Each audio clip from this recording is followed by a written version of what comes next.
Ito yung pinainom ko sa isang kababayan natin na di na makatayo dulot ng mata sa diabetes. Manhid na ang katawan, sobrang minamanas na ang buong katawan at nawawala na ng pag-asa sa buhay. Salamat sa tunay na tagapaglikha sa loob lamang isang linggo ng pag-inom ng binabad na okra, nanumbalik ang kanyang lahas.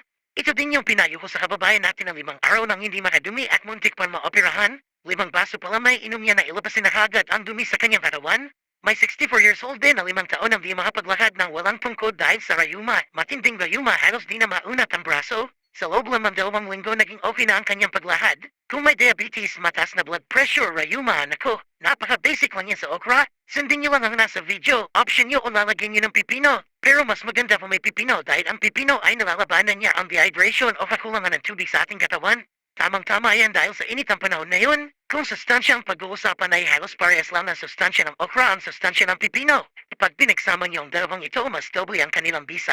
Nasubukan na ito ng buntis nating kababayan na may diabetes, mataas na blood pressure at naging maayos ang level ng kanyang asukal sa dugo sa mabilis na panahon lamang. Ibabad lang ng 6 hanggang 12 oras sa kainumin. Maganda kung araw-araw kung gusto niyo mabilis guminhawa ang inyong pakiramdam.